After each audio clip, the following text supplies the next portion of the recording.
They didn't want my name in the family tree. They said it brought bad luck. Now that same name is engraved on a national medal, handed to me personally. But let me take you back to where it all began. Back to the day they tried to erase me from their lives forever. My name is Clara Henshaw, and for as long as I can remember, I've been the black sheep of the Henshaw family in Boise, Idaho. Growing up, my parents, Richard and Margaret Henshaw, had this perfect little vision for their kids. My older brother, Thomas, was the golden child, destined to take over the family hardware business. My younger sister, Emily, was the sweet one, always winning local baking contests and charming everyone at church picnics. And then there was me, Clara, the one who didn't fit. I wasn't interested in screws and nails or pies. I wanted to explore the world, to do something bigger. At 16, I told them I'd applied for a scholarship to study political science at a college in Portland, Oregon. That's when the trouble started. My father's face turned red. Political science? What kind of future is that, Clara? You're throwing your life away. My mother shook her head, muttering about how I was too stubborn for my own good. Thomas laughed, saying I'd be back in Boise within a year, begging for a job at the store. Emily just looked at me with pity, like I was some lost cause. They didn't see the fire in me, the drive to prove them wrong. But they weren't done. A month later, after I won that scholarship and packed my bags, my father called a family meeting. I'll never forget his words. Clara, you're no longer a Henshaw. You bring bad luck to this family. We're cutting you out. That night, they changed the locks on the house. I left with a duffel bag, a bus ticket, and a heart full of anger. Little did they know that anger would fuel something they could never imagine. Life in Portland wasn't easy. I worked 2 jobs, waitressing at a diner and tutoring high school kids, to pay for my dorm and books. My professors saw potential in me, but I was drowning in self-doubt. The Henshaw's words echoed in my head. Bad luck. Disgrace. Every time I stumbled, missed a deadline, failed a test, I wondered if they were right. But I kept going. I joined a campus political club, where I met Professor Daniel Hargrove, a former advisor to a U.S. senator. He saw something in me that my family never did: determination. He mentored me, pushing me to intern at the state capitol during my junior year. That internship changed everything. I worked late nights researching policy drafts, organizing community forums, and even drafting a speech for a local congressman. One day, a visitor came to the office, a high-ranking official from Washington, D.C. His name was Leonard Grayson, a senior aide to the president. He overheard me debating a policy point with my boss and pulled me aside. "You've got a sharp mind, Clara," he said. "Ever thought about working on the national stage?" I was speechless. Me? The family disgrace?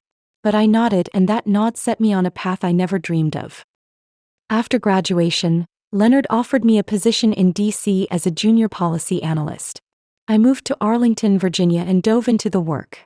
For 5 years, I climbed the ranks, analyzing national security briefs, advising on economic reforms, and earning respect from people who actually saw my worth.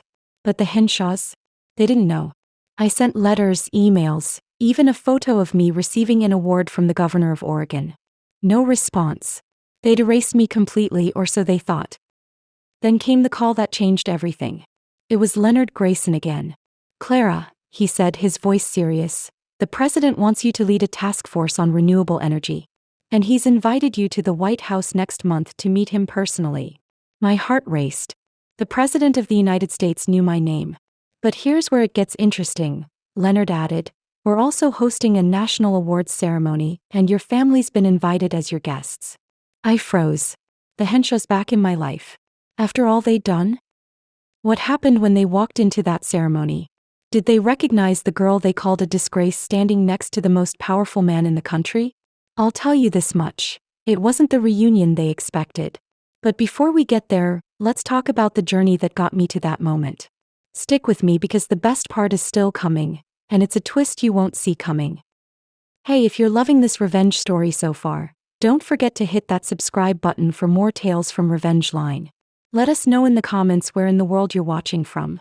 I stood in my tiny Arlington apartment staring at the phone in my hand. Leonard Grayson's words echoed in my mind. "The president wants you to lead a task force, and your family's been invited as your guests." My heart pounded, not out of excitement but dread. The Henshaws, Richard, Margaret, Thomas, and Emily, hadn't spoken to me in nearly a decade. They'd locked me out of their home, their lives, their family. And now they were being invited to the White House to see me, Clara Henshaw, the daughter they called a disgrace, standing next to the president. The irony was almost too much to bear. But before I get to that moment, let me tell you how I got here. How I turned their rejection into my strength, and why that ceremony was going to be a reckoning they never saw coming. Moving to Washington, D.C. wasn't just a new chapter. It was a whole new book. Arlington, Virginia felt like a different world from Boise, Idaho. The city buzzed with ambition, power, and people who didn't care about your last name, only what you could do. My job as a junior policy analyst started small. I organized files, fact-checked reports, and sat in on meetings where I was barely noticed. But I wasn't here to blend in. I'd spent years being invisible to my family. I wasn't about to let that happen again. So I worked harder than anyone else. I stayed late, reading every policy brief I could get my hands on. I studied energy reform, climate initiatives, anything that could give me an edge. My colleagues started calling me the machine, because I never stopped. One night around 2 a.m. I was still at the office, poring over data on solar energy subsidies. My supervisor, Ellen Carter, walked in. "Clara, do you ever sleep?" she asked, half joking. I smiled but didn't look up. She sat across from me. "You're not just here to check boxes, are you? You've got something to prove." I nodded, not trusting myself to speak. Ellen leaned forward. "Keep this up and you'll be running your own team soon." Her words lit a fire in me. For the first time someone saw me, not as a disgrace but as a force. Over the next 3 years I climbed the ladder faster than anyone expected. By 27 I was leading briefings for senior aides. By 28 I was advising on national energy policy. My name started circulating in DC circles. Not as Clara Henshaw, the outcast from Boise, but as Clara Henshaw, the sharp, relentless analyst who could hold her own in any room. I'd built a reputation, but every step forward came with a shadow of the past. Every award, every handshake, every nod of respect made me think of the Henshaws. They didn't know. They didn't care. I'd sent them updates, letters about my internships, an email about my first DC job, even a photo of me with the Oregon governor after I won an award for public service. All unanswered. They'd erased me, but I was about to rewrite their story. Then came the Renewable Energy Task Force. Leonard Grayson called me into his office one crisp October morning. I'd met him a few times since that day in Portland, and he'd become a mentor of sorts. "Clara," he said, "the president's team has been watching you. Your work on green energy caught their eye. They want you to lead a new initiative, national scale, high stakes. You in?" My stomach flipped. This wasn't just a job. It was a chance to shape policy for the entire country. I said yes before I could overthink it. Leonard grinned. "Good. Because there's more. The president wants to meet you at the White House next month. And there's an awards ceremony to honor your work. You'll get a national medal for public service." I couldn't breathe. A national medal? Me? The girl who was kicked out of her own home? I managed a shaky "thank you," but Leonard wasn't done. "We'll need a guest list for the ceremony," he said. "Family, friends, whoever you want." I froze. Family. The word felt like a knife. I hadn't seen the Henshaws in years. I didn't even know if they still lived in Boise. But Leonard pressed. "You've got people, right? Parents? Siblings?" I nodded slowly, my mind racing. "Yeah," I said. "I'll send you the names." But as I left his office, I wasn't thinking about the medal or the president. I was thinking about Richard's cold stare, Margaret's disappointed sigh, Thomas's mocking laugh, and Emily's pitying glance. They were about to walk into my world, and they had no idea what was waiting. The next few weeks were a blur. I threw myself into the task force, drafting proposals and meeting with energy experts from across the country. But every night, alone in my apartment, I thought about the ceremony. I hadn't decided if I wanted the Henshaws there. Part of me wanted to leave them in the dark, to let them live their small lives in Boise without ever knowing what I'd become. But another part, the part that still remembered the sting of their rejection, wanted them to see it. To see me. To see the name they tried to erase shining brighter than they could ever imagine. I finally sent Leonard the guest list. Richard Henshaw, Margaret Henshaw, Thomas Henshaw, Emily Henshaw. 4 names typed out in a cold email. No message, no explanation. Just the names. A week later, Leonard called again. Claire, your family's confirmed. They're flying in from Boise. They'll be at the ceremony. My throat tightened. Did they say anything? I asked. Leonard paused. They seemed surprised. Said they didn't know you were in DC. I almost laughed. Of course they didn't. They hadn't bothered to check. As the ceremony approached, I started preparing, not just for the task force but for them. I bought a sharp navy suit, tailored to fit like armor. I practiced my speech, the one I'd give when accepting the medal. Every word was deliberate, every pause calculated. I wasn't just speaking to the room, I was speaking to the Henshaws. I wanted them to feel the weight of their mistake. I wanted them to see what they'd lost. The night before the ceremony, I couldn't sleep. I stood by my window looking out at the Arlington skyline and thought about Boise.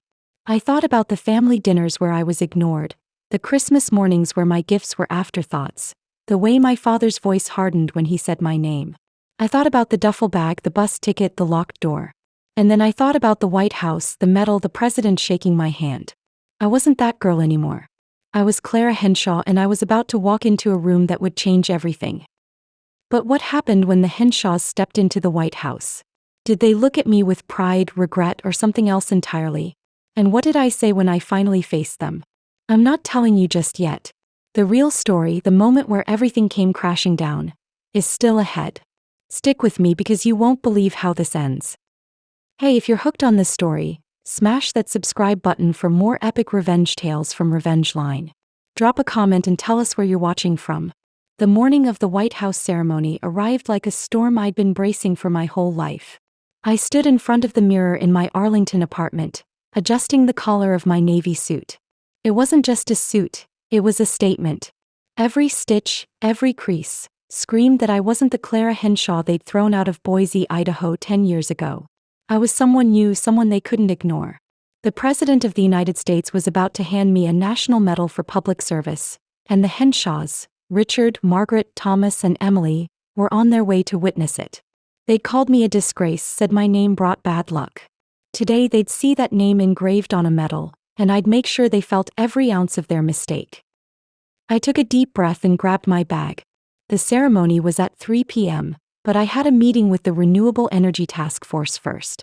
Leonard Grayson, my mentor and the president's senior aide, had insisted I brief the team one last time before the big event. As I drove through DC's bustling streets, past monuments that seemed to hum with history, my mind wasn't on the task force. It was on them. The Henshaws. What would they look like now? Would my father's stern face still hold that same cold judgment?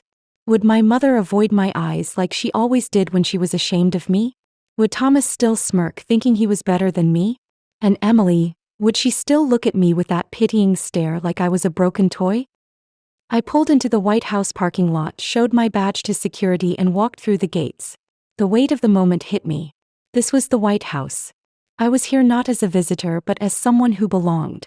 A guard escorted me to a conference room where the task force was waiting. Leonard was there along with 6 other analysts, all older and more experienced than me. They stood when I entered, a gesture of respect that still felt surreal. Clara, Leonard said, ready to lead us through this? I nodded, setting my notes on the table. For the next hour, I outlined our plan. A nationwide push for solar and wind energy, tax incentives for green businesses, and a campaign to educate rural communities, like Boise, about sustainable power. The team listened, asked sharp questions, and nodded in approval. When we finished, Leonard clapped me on the shoulder.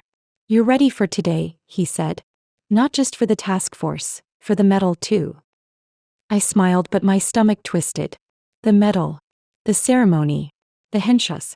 I hadn't told Leonard the full story of my family, just that we were estranged. He didn't know they'd disowned me, locked me out, called me a curse. But he sensed something. As we walked toward the East Room where the ceremony would take place, he glanced at me. You okay, Clara? You seem tense. I forced a laugh. Just nerves, I said. He raised an eyebrow but didn't push. You'll be fine, he said. You've earned this. The East Room was breathtaking. Gold curtains, chandeliers, and rows of chairs filled with dignitaries, journalists, and a few select guests. I scanned the room, my heart racing. No sign of the Henshaws yet. A staffer handed me a program with my name listed. Clara Henshaw National Medal for Public Service. I traced the letters, feeling a strange mix of pride and anger. This was my moment, but it was theirs too. The moment they'd realize what they'd thrown away. I took my seat near the front, next to Leonard and a few other award recipients. The room buzzed with anticipation as the president's arrival was announced. I straightened, trying to focus, but my eyes kept darting to the entrance. And then I saw them. Richard Henshaw, his hair grayer but his posture as rigid as ever. Margaret, clutching her purse like a shield. Thomas, in a suit that looked too big for him, scanning the room with a smug grin. And Emily, her face softer but still carrying that familiar pity. They didn't see me yet. They were led to seats in the middle of the room about 10 rows back. I watched them whisper to each other, probably wondering why they'd been invited. Did they even know it was for me? The ceremony began with a speech from the President's Chief of Staff, praising the award recipients for their contributions to the nation. My name was mentioned and I felt a few heads turn my way. I kept my eyes forward, refusing to look at the Henshaws. Not yet. The president took the stage, his presence commanding the room. He spoke about service, sacrifice, and the future of America. Then he started calling award recipients to the stage. My name was third. Clara Henshaw, he said, his voice clear and warm, for her outstanding work in advancing renewable energy and public policy. The room erupted in applause as I stood. My legs felt unsteady, but I stepped onto the stage, my heart pounding. Not because of the president or the medal, but because I knew they were watching. The Henshaws. The family that threw me out, called me a disgrace, now sitting 10 rows back, about to see me shake hands with the most powerful man in the world. I didn't look at them. I couldn't. Not yet. I walked to the podium, my head high, my suit crisp, my resolve like steel. The president smiled, his handshake firm. He handed me the medal, a gleaming silver disc with my name engraved on it. "You've done incredible work, Clara," he said. "The country's lucky to have you." I thanked him, my voice steady, but inside I was screaming. This was it, the moment I dreamed of. But what happened next? When I finally faced my family, what did they say? And what did I do? Hold on, because the real showdown is coming and it's going to hit you like a freight train. Hey, if you're gripped by this story, hit that subscribe button for more jaw-dropping revenge tales from Revenge Line. Drop a comment and let us know where you're watching from, DC, Boise, or anywhere else. We're dying to hear from you.